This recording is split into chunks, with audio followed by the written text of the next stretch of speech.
함께하며 여러분의 내일을 응원합니다. 성공을 부르는 좋은 습관, 성공예감 이대호입니다.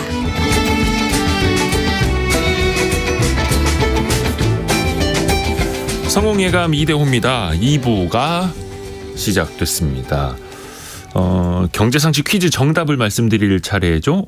많은 분들이 맞춰주셨습니다. 역시 대한민국에서는 반도체죠. 반도체 모르시는 분들이 없으시고 여러 오답들도 들어왔습니다만 정답은 반도체였습니다.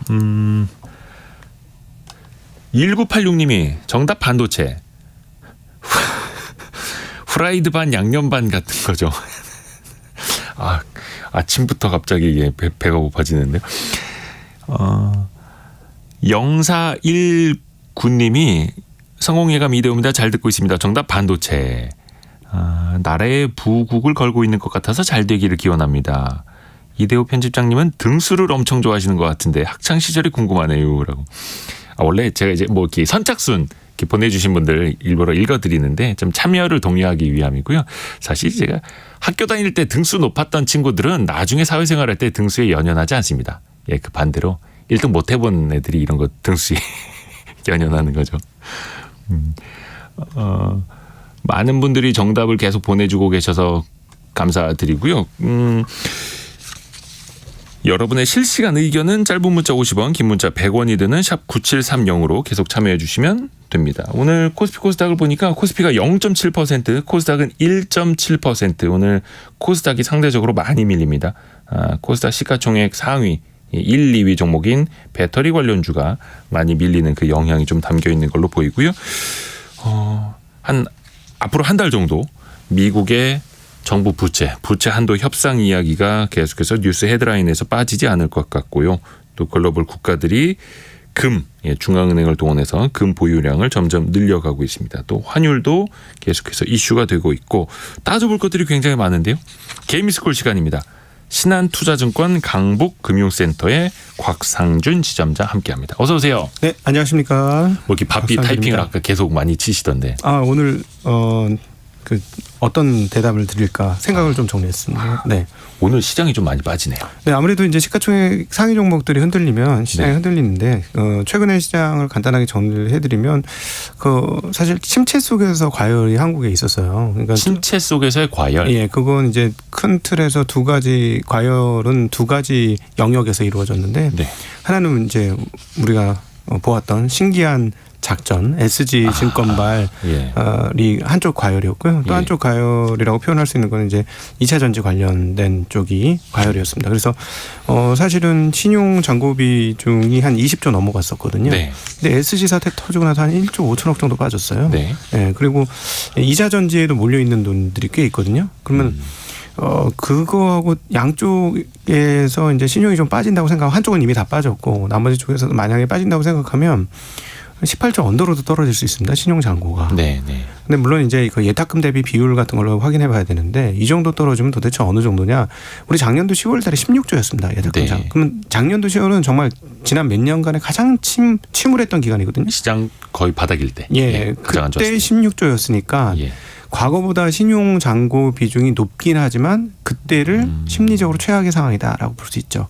보통 심리적으로 최악일 때 신용도 잘 못 쓰게 되죠. 비중이 가장 떨어지게 돼 있거든요. 그러면 이제 대략적으로 증시에 참여하는 돈들이 많아졌기 때문에 과거보다 신용 잔고도 높아졌고 그런데 그 저점 한 16조다라고 생각했을 때 지금 18조니까 이 두 영역을 빼고 나면 시장은 실제적으로 심리적으로 별로 좋은 상황은 아니다. 이렇게 표현할 수 있죠. 그러니까 이쪽이 끌고 갔던 건데 이쪽이 빠지니까 지수 하락도 상당히 크게 나타났다. 그러나 단 이제 SG야 시가총액에서 비중이 별로 거의 안 되기 때문에 미미하기 때문에 떨어져봐야 아무 영향이 없었고요. 일각의 주가 조작 사태였고. 그러나 코스닥에 있어서 2차 전지는 상당히 절대적인 규모이기 때문에 거래소도 영향은 큽니다. 왜냐하면 그 LG 에너지 솔루션 이런 것들이 시가총액이 크기 때문에 영향을 좀 미치긴 하겠습니다만 전체 시가총액이 2,000조 정도 되는 시장에서 100조 움직이는 것과 전체 시가총액이 300조 되는 시장에서 수십조짜리가 움직이는 것, 그 2차 전지 관련주들을 합치면은 굉장히 크거든요, 몫이. 그렇죠. 그러면 이제 아무래도 지수에 영향이 미치는 게 굉장히 크겠죠.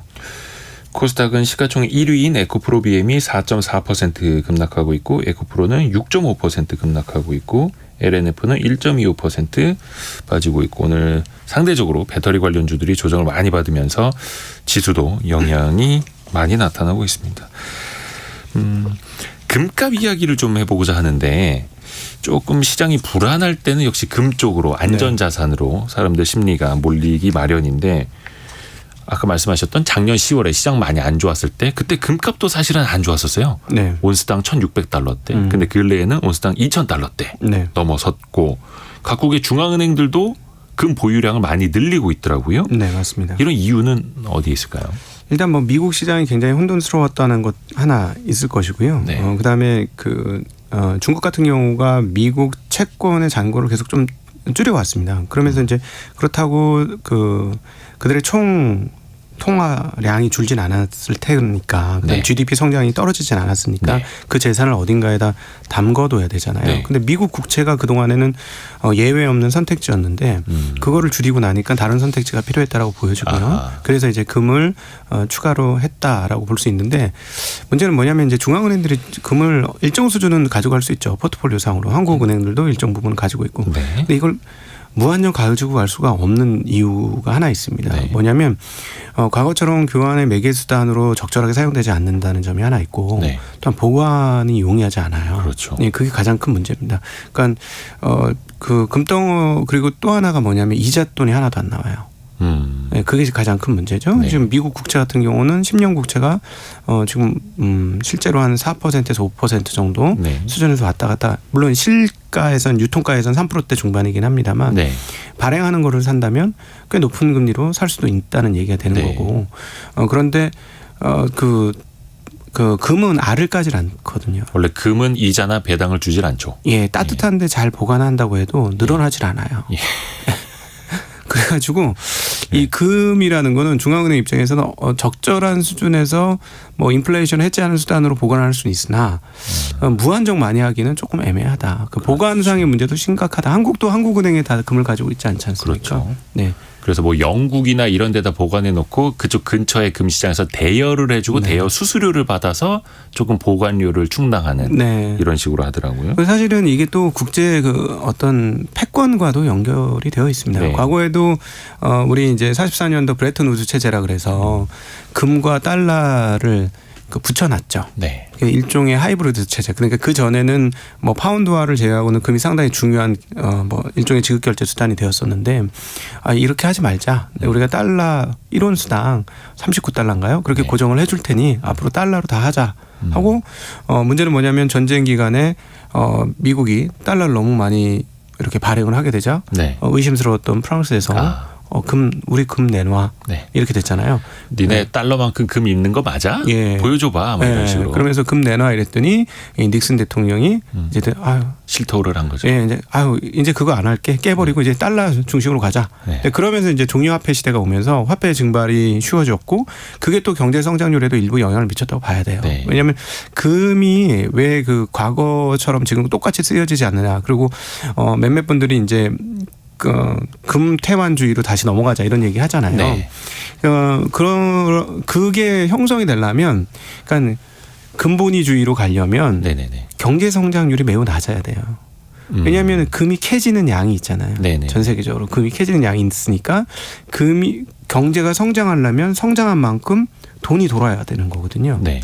경제 성장률만큼 추가적인 돈이 있어야 돈이 돌아가는 겁니다. 네. 근데 금은 그만큼 유통을 제대로 어렵죠. 공급을 못 해주는 거죠. 네. 그럼 무조건 금값이 올라가야 되는 뭐 그런 구조가 되는 거니까 그러면은 기존에 뭐 인플레이션 해지 수단이고 이거는 또 말이 안 되는 거고 또 그렇죠. 그런 측면에서 이게 당연히 시대가 금 시대에서 화폐 시대로 넘어온 것이고요. 그다음에 화폐가 공급이 되니까 그 성장률도 보장할 수 있는데 문제는 뭐냐면 바로 인플레이션인 거고요. 네. 네, 또 화폐 시대가 되니까 그래서 그거를 잡기 위해서 금리를 중앙은행에서 이렇게 위로 올렸다 내렸다 이렇게 하는 것이고 그렇게 이해하시면 쉽게 이해가 되실 것 같습니다. 네. 그리고 아까 잠깐 이제 중국 이야기를 해주셨는데 중국이 미국 채권 보유량은 좀 줄여나가고 네. 금을 더 많이 산 이게 어떤 패권? 네. 패권 경쟁하고도 좀 맥이 이어지는 부분일까 아니면 경제적인 선택만이라고 볼 수 있을까요? 많은 분들이 이제 그 사우디에서 원유의 결제를 위안화로 하겠다라고 네. 했을 때 야 드디어 이제 달러 기축이 끝나는구나 이런 생각을 많이 하실 거예요. 네. 충분히 그렇게 생각하실 수 있는데 근데 이게 그렇게 쉬운 게 아닙니다. 뭐 하루 이틀 만에 될 일은 아니고. 네. 근데 아주 단적으로 쉬운 얘기를 한번 해드릴게요. 네. 예를 들어서 이제 우리나라처럼 시스템 잘 갖춰지고 선진국화된 문화를 가지고 있는 나라에서는 이제 그런 게 없지만 그렇지 않은 나라에서는 네. 소위 말하는 동네 폭력배들이 시장 상인들 뒤봐준다고 하면서 예. 뭐 이렇게 돈을 받지 않습니까? 옛날 뭐 그런, 얘기. 예, 뭐 우리나라도 과거에 그랬었고 네. 지금 뭐 아직까지 제대로 시스템 안 갖춰진 나라는 아직도 좀 그럴 테고요. 그게 일종의 세금 아니겠습니까? 일종의 세금, 보험금 뭐 이런. 네, 그런 거잖아요. 실제로 이제 막아준다면 예. 막아주지 못한다면 이제 헛돈을 빼간 것이지만 그러니까 이게 결국 뭐냐면 세금 징수권이 있으려면 힘이 있어야 된다는 얘기예요. 예, 제가 뭐 안 좋은 얘기일 수는 있습니다만 확 와닿으라고 이런 얘기를 꺼내게 된 건데요. 네. 전 세계적으로 세금 징수권이 누가 있을 것이냐. 예. 여러분 압도적인 군사력을 가진 제1의 군사 패권은 여전히 미국입니다. 실전 경험도 많고요. 네. 중국 같은 경우는 계속해서 군사력을 증대시켜 나가기는 하고 있습니다만 실전에서 실전 경험이 있다는 얘기를 우리가 들어본 적이 없어요. 물 건너가서 싸워본 적이 없고 네. 물 건너가서 싸워서 이겨본 적이 없습니다. 그런 패권을 가지고 있지 않은 상태에서 과연 세계 기축통화를 가져갈 수 있을 것이냐는 문제인데 자 그렇다면 지금의 상황들은 뭐냐. 일단 기축통화를 이루는 4가지 요소가 있습니다. 4가지 요소요? 네, 4가지 요소가 있는데요. 첫 번째는 교환할 수 있어야 되고요. 그런데 이게 단계별로 있습니다. 네. 단계별로 뭐라 그럴까 더 중요성이 좀 커지는 개념인데요. 네. 두 번째는 이제 저장의 능력이 있어야 돼요. 그 통화가. 그다음에 세 번째는 지급 결제까지 네. 되어야 되고 네 번째는 가치 척도까지 돼야 합니다. 가치 척도. 예, 그러니까 우리 돈을 기준 얼마짜리야. 네. 뭐 이런 거 있지 않습니까? 네. 이게 이제 국제적으로 통용이 돼야 돼요. 몇 이건 달러짜리야. 100달러짜리야. 예, 뭐 이런 것들. 뭐 100위안짜리야. 이건 아직 네. 와닿질 않죠. 자, 일단 여러분들 그 위안화로 저금하시는 분은 얼마나 되는지 모르겠어요. 지금 사우디하고의 교환은 사우디한테 파는 그 중국의 상품이 꽤 많습니다. 네. 세계 제조업 창고 공장 아닙니까? 그렇죠. 예, 웬만한 필수품 생활재들은 대부분 중국에서 만든다고 볼 수 있는 상황이고 그러다 보니 그쪽으로 넘어가는 게 많고 그 한도 내에서 석유 받은 거를 위안화로 결제하는 거는 뭐 그렇게 큰 이슈는 아닌 것 같아요. 네. 예, 그래서 그게 하나 있고 그 규모를 벗어나서까지 위안화로 결제한다면 조금 문제가 되겠죠. 근데 이제 두 번째 단계. 근데 일단 위안화가 그 교환의 단계까지는 왔어요. 네. 두 번째 단계, 저장의 단계. 위안화 저축 얼마나 하시나요? 라고 물어보고 싶습니다. 달러 저축하시는 분들은 꽤 있습니다. 뭐 달러 예금 통장도 많고요. 네, 주변에도 꽤 많아요. 네. 그리고 저희야 뭐 자산 관리를 하는 입장이니까 제가 관리하는 입장에서도 꽤 많고. 근데 저 위안화 통장 못 들어갔거든요 아직. 그래서 아직까지 이쪽은 구축이 안 됐다라고 볼 네. 수가 있겠고. 이제 세 번째는 지급 결제 수단입니다. 이거 네. 굉장히 중요한데요. 여기까지 넘어가기는 굉장히 어려워요. 이게 무슨 말이냐면 이번에 러시아가 전쟁 나서 네. 어디서부터 퇴출됐다는 이야기가 있었어요. 국제 결제 공동망인가요? 예, 스위프트죠. 스위프트에서 이렇게 퇴출되는 바람에 앞으로 우리 지급 결제는 루블화로 해주세요. 이렇게 된 거죠. 자기네가 이제 달러 결제 못 받는 거죠? 그럼 못 받죠. 예. 은행권을 그러니까 이 스위프트망은 전 세계 은행 온라인망 뭐 이런 식으로 이해하시면 쉬울 겁니다. 그렇죠. 그 안에 못 들어간 거예요. 자, 여러분의 돈을 누군가에게 송금하고 싶으면 요즘에 핸드폰 켜서 몇 번의 버튼 누르고 자기 인증만 해주면 됩니다. 네. 쉽죠. 근데 만약에 그건 여러분이 은행에 가입했을 때 얘기고, 그렇죠. 여러분이 핸드폰도 없고 거래하는 은행도 없어요. 돈 어떻게 보내실 거예요? 그렇죠. 예, 부산에 있는 사람한테 보내야 돼요. 돈 갖고 가야 됩니다. 그렇죠. 뭐 우편으로 보내거나. 우편으로 보내는 거 굉장히 어려운 일입니다. 예. 그러니까 이 망을 지금 그 미국 달러가 완전히 꽉 잡고 있는 상황인 그렇죠. 거잖아요. 누구 빼버려? 그럼 다 빼버려야 되고. 근데 요거를 비껴난 게 있긴 있습니다. 그 유로화가 일부 그 이란의 석유를 결제하기 위해 자기들만의 결제망을 하나 만든 게 있어요. 네. 예, 근데 그 규모는 그렇게 크지 않고 네. 여러분 들어보신 경험이 별로 없을 거예요. 네. 작게 형성되어 있습니다. 그 정도인데 이것까지 그러면 위안화가 형성을 해야 돼요. 그러면 이제 기축이 정말로 이제 패가 나눠지는구나. 이렇게 생각될 수 있죠. 근데 아직까지 여기까지 오지 못했습니다. 그래서 우리가 머릿속에 상상하는 일이 실제로 되기까지는 시간이 꽤 많이 걸린다는 거고. 그렇죠. 그리고 여기에 또 이제 뇌과학을 하나 덧붙이면 사람 머리가 익숙해지는데 생각보다 되게 굉장히 오래 걸립니다. 습관화 시키는데 개인적인 습관화 시키는 것도 시간이 걸리지만 이건 나만의 습관화가 아니라 전 세계 사람들이 공통의 습관화를 만들려면 네. 엄청나게 긴 시간이 필요한 거예요. 그렇죠. 예, 그리고 그 긴 시간 동안에 말씀드렸던 군사적 패권이 유지가 돼야 돼요. 쟤네하고 싸우면 큰일 나. 쟤네가 시키는 대로 해야 돼. 그래서 앞서 모두의 뭐 이제 동네 폭력배 얘기를 드린 거예요. 인정을 모두 받아야 돼. 굉장히 긴 기간 쟤네가 가장 힘센 집단이야. 이걸 받아야 완벽하게 이제 가치 척도까지 되는 겁니다. 네. 나는 이거 얼마짜리야 할 때 우리나라에서야 이게 몇 원짜리야라고 얘기하지만 외국 사람들한테 갖다 이거 몇 원짜리예요 하면 이해가 되겠습니까? 이해가 잘 안 되죠. 그렇죠. 그러니까 지금 몇 달러짜리야 이러면 전 세계적으로 통용이 되잖아요. 그렇죠. 그리고 그러니까 예를 들어 경매나 이런 거 할 때 다 달러로 하지 않습니까? 네. 근데 그 수준까지 가려면 이 사람들 인지 상황에 이게 그거야라고까지 가야 되는데 이건 보통 어려운 일이 아닙니다. 네.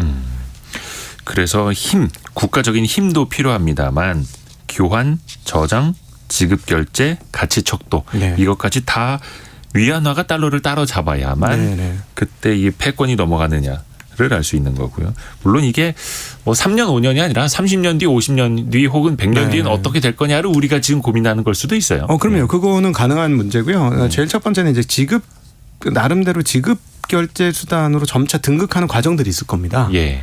그러면 이제 이제 뭔가 그리고 또 하나 블록화가 심해지면 이쪽 블록에서는 이렇게 쓰고 저쪽 블록에서는 저렇게 쓰는 거 있잖아요. 예. 옛날에 일본이 이쪽 아시아권에서는 주요 통화였으니까 그런 식으로 이제 패가 완전히 갈라지면 그런 날이 빨리 올 수도 있죠. 아마 그거를 노리는 거겠죠. 중국이 약간 땅 따먹기 하듯이 야곰. 근데 그게 또 쉽지 않은 게 그러려면 예. 자기 창고 문을 열어야 되거든요. 미국의 자기부터 먼저 개방을 해야 되는데 미국의 달러가 이렇게 되는 거는 미국의 적자와 함께 가는 거죠. 미국이 계속해서 돈을 푸는 거 아닙니까? 네. 물건을 사주고. 근데 사실은 종이 쪼가리일 수 있잖아요. 그렇죠. 근데 이 가치 척도의 수단으로 우리 머릿속에 인지가 되었고 확정이 되었기 때문에 종이 쪼가리 받고 우리가 물건 주는 거예요. 사실. 그 말이 네. 조금 과장스럽긴 합니다만 또 그게 맞는 말이에요. 네. 왜냐하면 그건 서로 간에 인정을 한 거예요. 가치라는 건 무형의 썸띵이잖아요. 예. 그러니까 너도 인정하고 나도 인정하면 그게 실물이 되는 거죠. 이 가치라는 건 무형적인 거지만 서로 인정하면 실물이 되는 겁니다. 그게 신용이죠. 예, 그게 힘이고요. 보이지 않는 힘인 거거든요. 그걸 이제 미국에서 그래서 이게 그 위안화가 여기까지 넘어오는 데는 굉장히 어렵고 힘이 든다라는 얘기를 또 드리는 거죠. 이게 뭔가 되게 말이 안 되는 것 같지만 이게 되게 현실이죠. 그럼요. 그 종이 종아리라는 거 우리가 믿고 미국의 그야말로 이제 종이로 된 채권에 투자하는 이유도 미국이라는 최강대국의 신용이 있기 때문이고. 그럼요.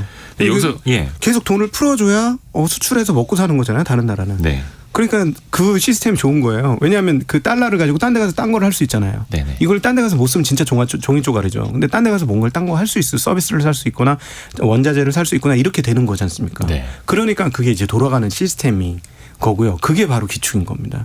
네. 그런 식으로 미국 정부가 이른바 종이 쪼가리라고 하는 부채를 일으킨 게 한 31조 달러가 넘고 우리나라 돈으로 4경 원이 넘더라고요. 근데 이것도 거의 한 1년 반마다 부채 한도를 또 높여야 돼요. 네. 의회 승인을 받아서. 그게 지금 또 현재 시점에 가장 고민거리이기는 한데 네, 맞습니다. 이게 예전만 하더라도 항상 시장이 부담이 됐었거든요. 증시에. 발목을 잡기도 했었고. 근데 지금 상황은 좀 어떻다고 보세요? 시장 분위기가 이게 미국의 부채 한도 협상을 바라보는 시선 자체가. 네. 제가 요거는 이제 경험을 얘기 드릴게요. 예. 이 과학을 원하시는 분한테 경험을 얘기해서 너무 좀 안 맞는 말 같은데 이렇게 생각하실 수도 있는데 이 금융시장이나 경제 이런 또 자본시장에 크게 타격을 입히는 건 어떤 때 크게 타격을 우리가 입냐면 네. 무언가 사건이 터졌어요. 근데 시장의 참여자들이 그건 뭔데? 그게 뭐야? 예상치 못했을 때. 굉장히 큰 일이 터집니다. 이러면. 네. 자, 여러분 그 CDO 같은 거 뭐 이런 거 얘기 들어보신 게 언젠가요? 2008년도 금융위기. 예, 2008년도 리먼 사태 터지고 나서 한참 있다 알았어요. 한국 분들 그 경제 전문가인 분들도 그 내용이 뭔지 몰랐어요. 그 당시에. CDO가 뭐야? 이게 뭔데? 이렇게 되는 거거든요. 뭐 부채담보부증권 뭐 이런 파생 상품이었죠. 예. 근데 그게 그걸 아는데 시간이 꽤 걸렸어요. 예.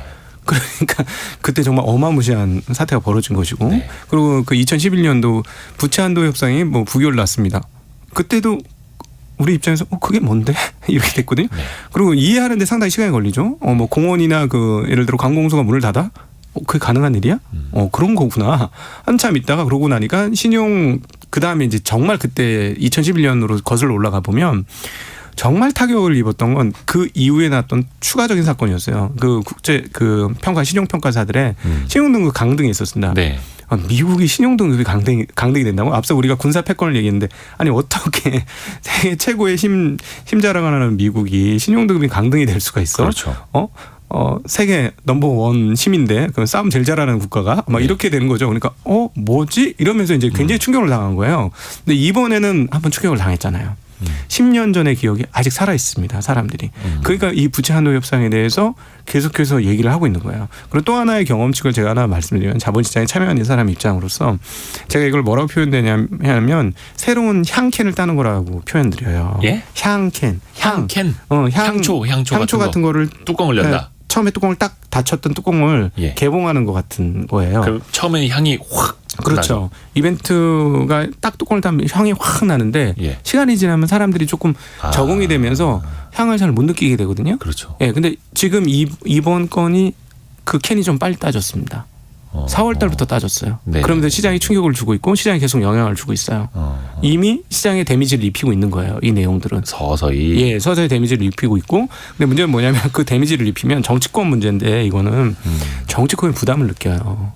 미국의 정치권이. 네, 미국의 정치권이 부담을 느낍니다. 그래서 요거와 관련된 얘기가 이제 저는 이제 제일 관심 있는 사람이 여기서 미국의 하원 의장인 하원이 중요하잖아요. 미국 네. 상원은 민주당이 원하는 대로 끌고 갈 수 있으니까 하원이 이제 말을 들을 것이냐 여부인데 공화당 입장인데 네. 지난번에 회담을 하고 나서 뭐라고 얘기했냐면 뭐 서로 입장이 바뀐 게 하나도 없고 진전이 하나도 없었다. 네. 우리에겐 겨우 2주밖에 남지 않았다라고 예. 얘기했어요. 저는 그 얘기가 귀에 딱 박혔습니다. 2주밖에 남지 않았다. 미국 공화당 입장에선 더 압박하고 싶을 수도 있죠. 정부를. 근데 어쨌든 2주밖에 남지 않았다는 걸 알고 있다는 건 뭐냐면 소위 말하는 X데이트, D데이트 돈 다 네. 떨어져 갖고 월급 지급을 공무원들한테 못 해주는 시기를 미국의 그 재무부 장관이 6월 1일이라고 X데이트를 지정을 했습니다. 네. 그러니까 그걸 가지고 2주밖에 남지 않았어. 이렇게 얘기한 거는 인식하고 있다는 얘기잖아요. 네. 그리고 최근에 또 그 뭐라고 인터뷰를 했냐면 우리 한번 10일 날 모이기로 했다가 이번 주 초에 모이기로 바뀌었습니다. 그러면서 거기에 대해서 어떻게 코멘트를 했냐면 지도자들이 다시 모일 만큼 충분한 진전이 없었다. 이렇게 얘기하면서 네. 그런데 이 회담의 지연이 대화에 문제가 있다는 신호는 아니다. 이렇게 얘기했습니다. 이가 뭐냐면 저는 이 인터뷰 내용을 들으면서 뭔가 충분히 인지를 하고 있구나 정치권에서. 네, 네. 그러면 요거는 제가 말씀드렸던 이제 그 이슈로서의 영향력이 조금씩 줄어들고 있는 과정이다. 그리고 정치권도 이거를 문제로 터뜨렸을 경우 얼마나 큰 영향력이 있는지를 알고 있다. 라는 그렇죠. 정도로 지금 정리해 볼 수 있을 것 같아요. 이게 실제로 터질지는 가봐야 아는 건데요. 어찌되었건 터뜨리면 문제가 된다는 걸 정치권들이 알고 있으니까 정치적인 문제잖아요. 네. 예, 그래서 2011년 일단 제가 예상할 수 있는 바는 2011년만큼의 파괴력은 아닐 것 같다. 그 정도까지는 예상해 볼 수 있을 것 같습니다. 사실 이게 미국의 부채 한도 협상에 대해서는 우리가 자주 다루는 이야기입니다. 제가 찾아보니까 최근에 미국의 부채 한도 협상이 이루어진 게 83년 사이에 78번. 네. 거의 1년에서 1년 반마다 계속해서 부채 한도 협상이 이루어졌다. 그리고 2021년 말인가요? 거의 한 1년 반 전에 한번 맺었었는데 2조 5천억 달러 정도 상향을 했던 게 이번에 또 목에 차서 또 상향을 해야 되는 자주 만나는 뉴스입니다. 근데 우리가 트라우마를 갖고 있는 게 앞에서 이야기해 주셨던 2011년 8월. 네. 그렇죠. 그때 코스피가 20% 네, 폭락을 20% 했었어요. 빠졌어요. 정말 뒤통수 맞은 느낌이었어요. 아니 신용등급은 미국이 그렇죠. 강등됐는데 거의 뭐 대한민국이 망하는 것처럼 시장이 폭락했었단 말이죠. 그렇죠. 맞습니다. 네. 그러니까 더 많이 흔들릴 그러니까는 이게 이제 트라우마가 있는 거죠. 네. 네, 걱정을 계속하고 있는 거고요. 네. 그래서 잘 돼야 됩니다.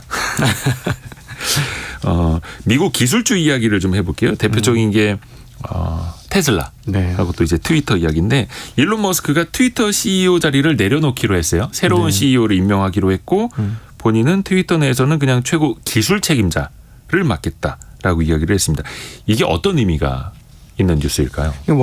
원래 방향으로 돌아간 거고요. 예. 사실은 인간인가 할 정도로 너무 많은 일을 하고 있었던 거죠. 머스크는 두 가지 회사의 CEO를 한다는 게, 그러니까 이거는 일단 세팅이 뭔가 원하는 만큼 됐다는 얘기 같습니다. 네. 인력 구조 조정이라든가 시스템 구조 조정이 되었고, 그다음에 이제 자기가 전반적으로 일을 하지 않아도 옆에서 조언만 해주면 돌아간다는 걸 확신을 했기 때문에 아마 머스크 같은 사람이 일부 조금 물러난 거잖아요. 네. 예, 그렇게 해석하는 게 제일 맞을 것 같고요.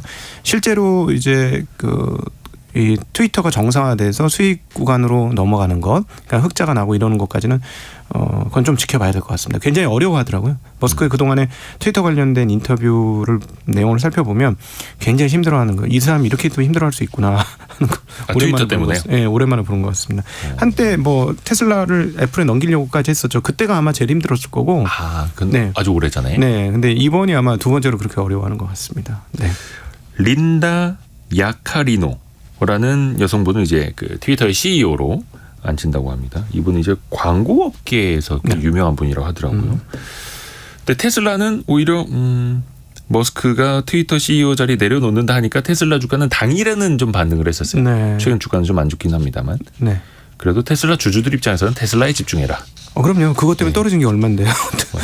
저 테슬라 주주들은 화나는 일이죠. 맞습니다. 네. 테슬라는 근데 항상 또 뉴스 중에 하나가 있는 게 자동차 가격 있지 않습니까? 네. 최근에 6번 가격을 내리고 2번 연속 가격을 또 인상하고 네. 그래서 8번이나 가격을 변동해가지고 아니 이게 자동차냐 아니면 횟집에 회냐 무슨 자동차를 시가로 판매하고 있느냐 네. 이런 지적들인데 여기는 왜 자꾸 이렇게 가격 정책이 왔다 갔다 하는 걸까요? 제가 보기엔 이게 이제 온라인 판매를 주력하는 회사의 특성이라고 생각을 하고요. 앞으로 이런 모습은 다른 이제 온라인 판매가 이제 구체화되면 이렇게 될 것 같아요. 그러니까 민감하게 판매량과 생산량, 재고량 이런 것들을 다 감안해서 가격 정책이 아주 오래전부터 계속 이렇게 바뀌고 있습니다. 네. 자동차를 어차피 오프라인 매장에서 판매하는 게 아니라 고정 비용이 그렇게 크지 않거든요. 온라인에서 주로 판매하니까. 예, 온라인에서 한국에서도 온라인에서 지점장님도 온라인으로 사셨어요? 네, 차를 갖고 오기만 기억이 잘 안 나네요. 근데 온라인으로 샀던 거로 기억이 납니다. 네, 가서 지불한 적은 없어요. 네, 그래서 그렇죠. 온라인으로 한 게 맞고요. 그다음에 그러다 보니까 예를 들어 재고가 많이 늘어났어요. 네. 그럼 빨리 이게 이런 제조 회사에서 중요한 건 뭐냐면 재고 순환 사이클 굉장히 중요합니다. 재고 순환. 예. 네. 그래서 만들어 놓고 판매되고 만들어 놓고 판매되고 이걸 쌓고 있어서 뭐 야적장에 쌓는 순간 이게 문제가 되는 거예요. 네. 일단 이건 만들어 놓은 지 시간이 지나면 값어치가 떨어지는 재화지 않습니까? 그러니까 재고 관리를 잘해야 되고 여기서 그동안에 타이트하게 했던 것이 항상 생산된 만큼 인도되는 것들이 중요한 포인트였어요. 네. 테슬라의 주가를 올린 것도 핵심이 그겁니다. 인도량이 어떻게 되느냐. 그래서 그 인도량을 유지하기 위해서 지금 전력을 다하고 있는 것이고요. 그리고 저는 뭐 회사의 정책 방향으로는 게 맞는 것 같은 게 마치 저거 말씀드리고 싶어요. 그 잉크젯 프린터. 네. 네, 잉크젯 프린터 회사들이 요즘 잉크젯 안 하고 레저 많이 쓰니까 잘 모르시는 분도 계시겠습니다만 잉크를 많이 팔기 위해서 잉크젯 프린터 기기를 굉장히 싼 값에 팔지 않았습니까? 프린터를 엄청 싸게 팔고. 네. 네, 지금 테슬라는 두 가지의 그 목표가 있어요. 전기차 생태계를 만드는 게 하나 있고요. 네. 그다음에 아까 말씀드렸던 잉크젯 잉크를 많이 팔기 위해서 디바이스를 많이 넓히는 그런 작업을 같이 하고 있고 또 하나는 뭐냐면 이 생산성을 계속 높이려고 하고 있고 그래서 압도적인 점유율을 가지고 가려고 해요.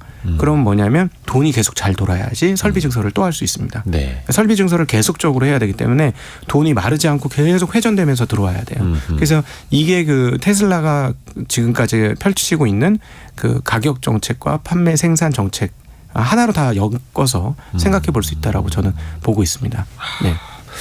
어떻게 보면 재고를 가장 잘 활용을 하고 그렇죠? 순환을 잘 시키기 위해서 구글하고 마이크로소프트 이야기가 요즘에 굉장히 재밌습니다. 혹시 그 챗 GPT는 당연히 써보셨을 거고 구글이 내놓은 바드도 혹시 써보셨어요? 제가 저 기술에 대해 잘 모르고요. 네. 기술 좀 바보라서 그 새로운 빙을 깔아서 하는데 잘 모르겠더라고요. 근데 구글은 첫 페이지 표니가 하시겠습니까 해서 눌렀더니 해지더라고요. 네. 그래서 바드는 써봤습니다. 예, 바드는 써봤고 챗 GPT는 제대로 못 써봤습니다. 예. 근데 최근에 보니까 구글이 바드를 출시한 이후에 주가가 많이 올랐습니다. 네. 거의 4%씩 이틀 연속 막 이런 식으로 네. 오르고 한동안에는 야 이거 구글이라는 제국이 이제 마이크로소프트가 투자한 오픈 AI의 챗 GPT 때문에 네. 완전히 뒤집어지는 것 아니냐는 염려도 나왔었는데 네. 이제는 어떤 국면으로 가게 될지 이 네. AI 경쟁이. 아주 재밌죠. 이게 굉장히 재밌는데 네. 그 파차이인가요? 우리 구글 CEO가 예. 적색 경보 떴다고 얘기했어요. 작년 말에. 예. 근데 왜 지금 구글이 왜 그동안에 손 놓고 있었느냐를 네. 한번 살펴볼 필요가 있는데 사실 AI의 세계 넘버 원은 구글입니다. 구글이 제일 잘해요. 예. 그렇죠. 그리고 많이 했고 네. 그동안 업력도 많이 쌓아놨고 특수도 많고 뭐 당연히 최고입니다. 근데 이게 자기네 그 비즈니스하고 안 맞아요. 뭐냐면 자기네 비즈니스는 광고 비즈니스잖아요. 네. 구글을 우리가 사용할 때 옆에 이제 광고가 뜨고 뭘 살 때 뭐 뜨고 하는 게 얘네 비즈니스의 원형이에요. 그렇죠. 근데 이 챗 GPT 그 생성형 그 AI 같은 경우는 묻고 답하고 하면 광고 뜰 여지가 별로 없는 거예요. 네. 그러니까 이것들의 채택을 굳이 안 했던 거죠. 근데 갑자기 이 빈자리를 빙이 치고 나온 거예요. 빙은 잃을 게 없어요. 네. 이제 점유율도 없고 검색 엔진에서 이름도 모르는 사람이 많은 정도 상황이었으니까. 검색 엔진인데 존재감이 거의 없었다. 예, 없었으니까 어차피 다 죽은 거 이걸 붙여가지고 한번 살려보자라는 네. 기획을 했고 기획을 꽤 오래 했던 걸로 보십니다. 한 1년 했다는 기사들이 나오는데요. 네. 그래서 그걸 준비를 해서 그걸 런칭을 하니까 그 시장을 막 뺏어온 거죠. 검색 시장을 굉장히 빠른 속도로 뺏어왔습니다. 네. 그러니까 구글 입장에서는 가장 강력한 비즈니스 모델은 광고 시장을 뺏기기 시작한 거예요. 네. 그래서 적색 경보가 난 거고 큰일 났던 거죠. 이렇게 큰 도전을 최근 몇 년간 구글은 받아본 적이 없습니다. 네. 그러니까 큰일 났네 하고 자기네 기존에 하고 있었던 거를 빠르게 준비를 시킨 거죠. 그다음 처음에 그 아시다시피 바드 얘기를 하면서 뭐 어린아이에게 뭐 은하계에 대해서 설명했을 때 어떻게 설명할 거냐 했는데 약간 오류가 나가지고 네. 문제가 돼서 좀 망신을 당하는 경우도 있었잖아요. 네. 그걸 그렇게 급하게 내는 이유가 급했던 겁니다. 진짜 급했다. 예, 구글이 정말 급했고요. 그래서 이걸 초기에 진화시키지 않으면 자기네 그 사업 자체가 흔들릴 수 있었기 때문에 굉장히 빨리 준비해서 지금 내놓은 거고 더 이상 빙이 확대되기 전에 여기서 막으려고 할 겁니다. 그래서 마이크로소프트 진영과 구글 진영 간에 이제 한판 격전이 이제 처음에 한데 장군을 먹었고요. 지금 멍군을 한 겁니다. 과연 여기서 이제 어떻게 될 건지 두 회사의 싸움이 아주 재미난 국면으로 넘어가게 될 겁니다. 근데 어쨌든 얘네들이 광고를 제대로 못 받고 돈을 제대로 못 받으면 서로 출혈 경쟁을 하게 될 거예요. 네. 이게 간단하게 말씀드릴게요. 그러니까 생성형 AI가 한 번 나오는데 연산을 수천 번 하지 않습니까? 네. 네. 그러면은 그 GPU를 엄청나게 많이 다른 서버가 있어야 되고 네. 그걸 여러 번 회전시키는 거 아닙니까? 그러니까 쉽게 얘기하면 그 각 신경계 그러니까 소위 말하는 각 검색을 해야 되는 수많은 인간이 올려놓은 자료들을 주르륵 검색을 다 해서 몇 초 만에 그걸 뽑아내야 되거든요. 그렇죠. 그럼 그때 소요되는 그 하드웨어 장비 비용과 전기 비용 이런 것들을 하면 그거를 뭐 돈을 안 받고 공짜로 해주면 이건 모두가 적자인 거죠. 예. 그래서 지금 빙에서는 광고 비즈니스를 뺏어오려고 했던 거고 이걸로. 그래서 그걸 뺏기면 안 되니까 또 하는 거고. 그래서 양측에 이제 그 물러설 수 없는 그야말로 혈투가 시작되었다라고도 보여집니다. 네. 장군 멍군 하면서 네. 또 말씀하신 것처럼 그 사이에서 설비 투자 특히 반도체 부문도 투자가 늘 수밖에 없기 때문에 또 네. 우리 기업들도 좀 기대하는 측면이 있더라고요. 또 이것도 약간 격가지긴 합니다만은 그 구글이 AI 인공지능 그 대화형 서비스 내놓으면서 한국어를 뭐 중국어나 스페인어보다 더 먼저 선보였어요. 네. 영어 다음으로. 네. 이것도 굉장히 이례적인 일 아닙니까? 우리 입장에서 좋기는 한데. 똑똑하고 잘 아는 거죠. 어디가 선진국인지 아는 거죠. IT 선진국이 어딘지 정확히 아는 거예요. 저 같은 사람도 써보지 않습니까? 기계에 대해서 전혀 모르는 사람조차도 네. 써보거든요. 그러니까 이거를 해봐야 지금은 뭐냐면 쉽게 얘기하면 임상 과정이라고 표현해야 할까요? 네. 네. 임상 과정이기 때문에 빨리 셋업을 완벽하게 해줘야 되는데 한국 사람처럼 인상을 잘해줄 나라가 어디 있을까 하는 생각이 듭니다. 그렇죠. 네. 초기에 또 어마어마하게 그 서비스를 이용을 하고 네. 뭔가 데이터를 또 만들어주고. 그리고 또 하나 있죠. 저는 이런 표현 써서 좀 죄송합니다. 약간 투덜의 민족 아니겠습니까? 투덜이. 예, 우리는 조금만 잘못하면 만족을 몰라요. 만족을 모르는 민족이에요. 뭔가 개선점을 찾아내죠. 이거 뭐 이상하지 않아? 뭐 이래 버리죠. 그러니까 사실은 뭐 현대 기아차가 한국에서 평가 잘 못 받지 않습니까? 네? 근데 외국 나가면 잘해요 지금. 네, 맞아요. 그러니까 우리한테 얼마나 욕을 많이 먹었습니까 현대 기아차가. 그러니까 우리의 이 그 어떤 채찍이죠. 입으로의 채찍을 당하는 사람들이 외국 나가면 경쟁력이 압도적으로 올라가는데 아마 제 생각엔 구글이 그걸 아는 게 아닌가. 여기서 조련돼 가지고 훈련되면 어느 나라에서도 못할 게 없다. 판단이 빠른 거죠. 네. 맞습니다. 소비자 눈높이가 상당히 높죠. 아유, 네. 많이 그래서 높습니다. 예전에 어떤 그 소매업, 유통업 하신 분은 여대 앞에서 가게 문을 열고 거기에서 장사해서 성공하면은 어디서든 성공할 수 있다. 막 이랬던 사례처럼. 바로 느낌이 오네요. 네. 네. AI도 약간 대한민국이 그런 테스트 베드가 네. 하나 되는 것 같습니다. 순다르 피자이죠. 그 구글 최고 경영자가 99년도에 한국을 방문했는데 택시 기사가 휴대전화를 동시에 3개나 쓰고 있는 걸 보고 놀랬다. 네. 네. 역시 IT 강국이다 이랬다는데 그게 다 코를 잡기 위한 경쟁 아니겠습니까? 네. 제가 사실 주말에 자전거 운동을 하다가 네. 핸드폰을 잊어먹었어요. 지난 주말에요? 네, 저기 식당에다 놔두고 갔거든요. 어머나, 네. 그 두 가지를 경험했는데,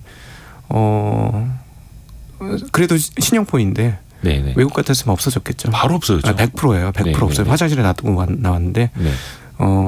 찾아졌어요. 오. 네, 어떤 분이 가서 그거를 그 가게 주인한테 식당 맡기고, 주인분께, 네. 그리고 식당 주인은 제가 연락을 했더니 찾으러 오라 그러고 너무나 순수하게. 네. 그래서 찾았는데 두 가지 느꼈습니다. 하나는 없어지니까 세상 막막하더라고요. 이거 없는 세상이 가능한가 하는 생각이 들 정도로 십몇 년 만에 세상이 완전히 바뀌었고요. 그렇죠. 세상 전화번호 하나도 모르고 길도 못 찾고. 아니 뭐 결제가 안 되잖아요. 그렇죠. 네, 결제도 하고 막 그런데 그러니까 정말 지방에 있었어요. 그때 예산에 있었는데 집에 갈 일이 까마득하더라고요. 진짜 원시인 되는 거예요. 바로 그 순간부터. 순식간에 원시인 되는데 그래서 근데 하나는 한국 시스템 진짜 훌륭하구나. 이런 나라가 있을 수 있을까. 물론 그렇죠. CCTV로 처음에 구축이 됐다고 할지라도 네. 이제는 이게 문화가 됐으니 이건 정말 대단한 거다라는 생각과 함께 옛날 선전 중에 잠시 꺼두셔도 좋습니다. 이런 거 있었잖아요. 네. 세상 편하더라고요. 아무 신경을 안 쓰는 거예요. 네네네. 누구한테 연락이 올지 내가 누구한테 연락을 걸지 이제 저는 문명하고 이제는 끊긴 거예요. 네네. 그 순간은. 네, 약 하루 정도의 시간은 문명하고 끊겼어요. 네네. 그것도 괜찮더라고요. 네. 집안에서 일부러 약간. 네. 더 이상 얘기는 안 그건 하겠습니다. 별개 얘기고. 그만큼 우리나라가 이제 IT의 강국이기도 하고 또 신용의 강국이기도 하고. 이번 주에 소매 판매 지수가 미국에서 나와요. 그리고 네. 또 월마트, 홈디포 같은 소매 업체들의 실적도 나오고. 네. 사실 이제 미국 경기가 둔화되는 것 아니냐, 침체까지 가는 것 아니냐. 또 염려되는 게 소비의 나라니까 소매 판매잖아요. 네. 이건 혹시 어떻게 예상하세요? 생각보다 그렇게 많이 줄까 싶고요. 왜냐하면 일단 재고 조정을 작년도 3분기부터 월마트를 기준으로 굉장히 강하게 했습니다. 그때 세일 판매를 많이 하면서 이익이 뚝 떨어지는 흐름들을 보여줬거든요. 근데 지금 아마 1분기 실적 나와봐야 알겠습니다만 그렇게 이익 훼손이 크진 않을 것 같아요. 그러니까 재고 조정을 작년에 끝냈고 또 하나는 우리 연준 인사 블라드 총재가 얘기한 것처럼 고용이 이렇게 튼튼하고 고용이 이렇게 과열 정도 수준이고 그래서 소비가 이루어지는데 이걸 어떻게 침체라고 얘기하느냐라고 얘기한 것처럼 지금 고용이 여전히 구직자 한 명당 1.6개의 직장이 있는 상황이라서 소비가 그렇게 많이 줄었을까 하는 생각 계속 들고요. 그리고 이게 중요한 건 소비에 있어서는 소위 말하는 중산층 이하 계층의 그 고용이 굉장히 중요합니다. 왜냐하면 쪽수로 소비를 하는 거니까 소비는 사실 돈 많은 사람이 소비를 늘려봐야 얼마나 늘리겠습니까? 정해진 수준에서 늘리는 거고 그다음에 사치제만 늘리는 거니까 사회 파급 효과는 그렇게 크진 않죠. 그러니까 소위 말하는 중산층 이하의 사람이 언제든지 쓸 수 있는 돈이 있는지 여부가 중요한데 그건 이제 고용에서 창출이 되는 것이고 지금 미국의 고용이 상당히 좋기 때문에 소비가 그렇게 많이 훼손되지는 않을 것 같고요. 이제부터 근데 또 하나의 관건은 뭐냐면 미국 이민법이 이제 바뀔 겁니다. 그래서 남미에서부터나 이런 쪽에서 이민이 상당히 올 거예요. 그러면 이제부터 지금 중요한 게 뜨거웠던 고용이 어떻게 될 것이냐. 그리고 실업률은 지금 69년 이래로 최저거든요. 네. 이게 어떻게 움직일 것이냐가 중요합니다. 이 부분을 보시면서 미국 경기의 침체 여부를 결정짓는 것이 판단하시는 것이 훨씬 더 정확하지 않을까 싶습니다. 다음 시간에도 관련 이야기 또 한번 이어가 보겠습니다. 신한투자증권 강북금융센터의 곽상준 지점장과 함께했습니다. 고맙습니다. 네, 감사합니다. 감사합니다. 라디오 정보센터 뉴스 듣고 옵니다. 주택도시 보증공사에 따르면 지난달 서울 민간 아파트 분양 가격은 한 달 전보다 0.1% 상승하면서 4개월 연속 3.3제곱미터당 3천만 원대를 이어갔습니다.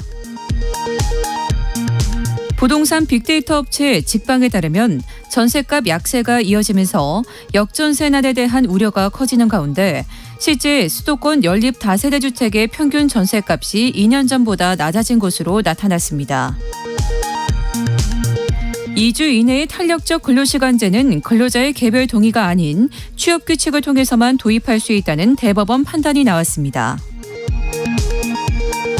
정부와 여당이 윤석열 대통령에게 간호법 제정안에 대한 제2요구권, 즉 거부권 행사를 공식 건의하기로 결정한 데 대해 간호사 단체가 규탄 성명을 냈습니다. 지금까지 라디오 정보센터 뉴스 정한나였습니다.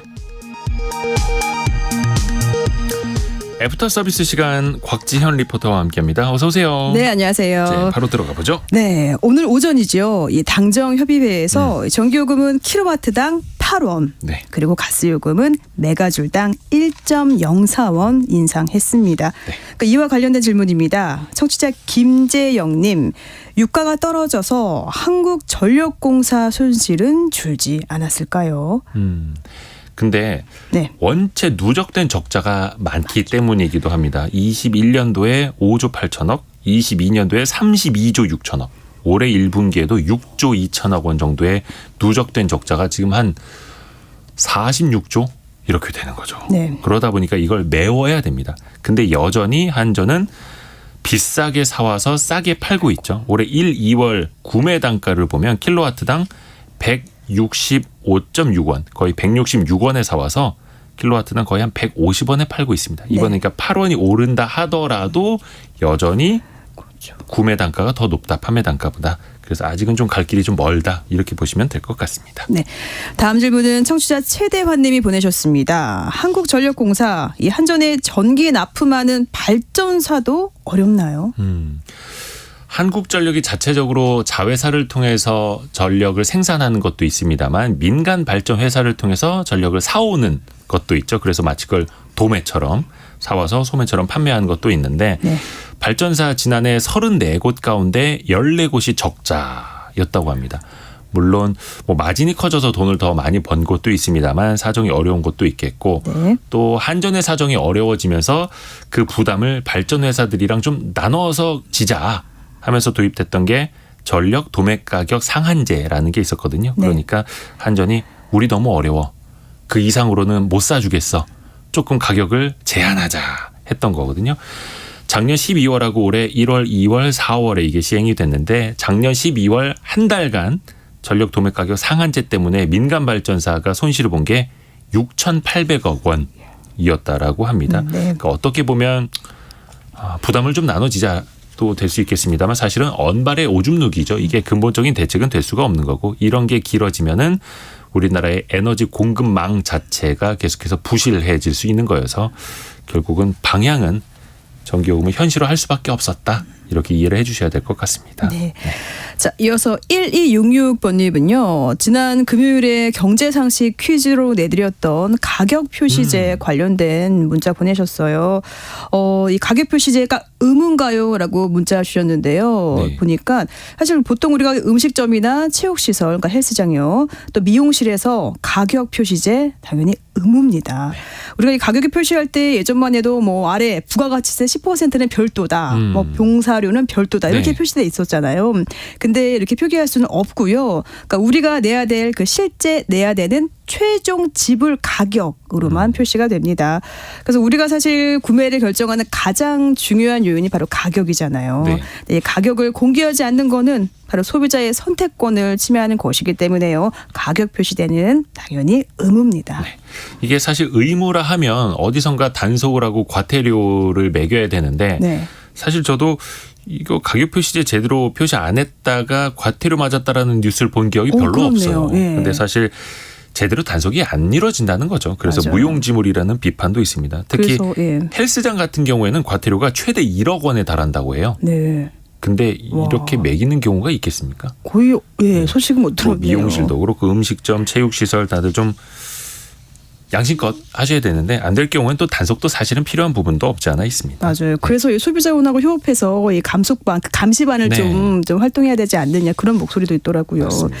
자, 다음 질문은 청취자 김영준 님이 보내셨습니다. 전세 만기에 맞춰서 이사를 하려고 합니다. 이 전세 만기가 지나도 집에 나가지 않으면 세입자는 어떻게 하면 좋을까요? 그러니까 만약에 다른 세입자를 구하지 못해서 집주인이 나의 보증금을 돌려주지 못할까 봐 걱정이 되시는 거죠. 근데 네. 내가 또 계약한 다른 전셋집이 있어서 이사는 가야 되고. 네. 그러니까 몸을 빼면은 사실 대항권이 약해지는 거죠. 그리고 특히 새 집에서 내가 대항권을 갖추려면은 전입신고 해놔야 되는데 그럼 여기선 자연스럽게 전출이 되잖아요. 네. 그럼 나는 몸도 나왔고 법적으로도 나왔고 그럼 나는 보증금 뭘로 받지? 이럴 때 할 수 있는 게 임차권 등기 명령입니다. 법원에 가서 내가 아직 보증금을 못 받았어요. 임차권 등기 명령을 내려주세요라고 허가를 구하는 겁니다. 저도 이거 받아봤어요. 그러셨나요? 법원 가서 신청을 네. 해야 돼요. 가서 수기로 쓰고 이렇게 신청을 하는 게 조금 번거롭기는 하는데 네. 법원이 그 조건을 보고 허가를 해줍니다. 그냥 아무나 다 해주는 건 아니고 그렇죠. 그걸 잘 쓰셔야 된다는 것도 알아두시면 좋을 것 같습니다. 네. 자, 다음 질문은 4288번님입니다. 우리나라 주식도 분기로 배당하는 주식이 있나요? 있지요. 많지는 않습니다만 있습니다. 한 20개 기업 정도가 분기로 배당을 하는데요. 네. 이제 막 시작하겠다라고 한 기업들도 있습니다. 이게 회사의 정관을 고치면은 분기 배당이 얼마든지 가능합니다. 삼성전자, 뭐 SK텔레콤 그리고 4대 금융 지주사들 그렇고 하이닉스, 뭐 CJ제일제당, 에코마케팅 이런 기업들이 있습니다. 사실 분기 배당은 1년에 받을 금액을 4차례 분기마다 나눠서 받는 거라고 알고 계시는데 네. 사실 결산 배당은 그보다 더 높습니다. 예를 들어서 시가 배당률이 한 4% 정도 되네. 근데 그걸 분기마다 1%씩 주는 게 아니라 네. 1%씩 받다가 연말에 예. 기말 배당으로는 더 많이 받을 수도 있습니다. 또 현물 배당도 가능하고요. 다만 미국처럼 월 배당, 매월 배당금이 나오듯이 이제 포트폴리오를 짜놓는 거는 우리나라에서는 어려워요. 왜냐하면 대부분 12월 결산 법인이기 때문에 근데 미국은 3월 결산 법인도 있고 6월 결산 법인도 있고 그러거든요. 근데 우리나라는 거의 다 12월 결산 법인이어서 그래도 분기별로 배당을 받는다라는 건 현금 흐름 측면에서 훨씬 더 좋은 거죠. 기업들도 좀 더 많이 주주 환원을 위해서 노력을 해줬으면 더 좋겠고요. 오늘도 곽지연 리포터 수고 많으셨습니다. 네, 고맙습니다. 네, 고맙습니다. 자, 성공예감 저는 이대호였고요. 내일 아침 9시 5분에 역시나 좋은 소식 많이 갖고 돌아오겠습니다.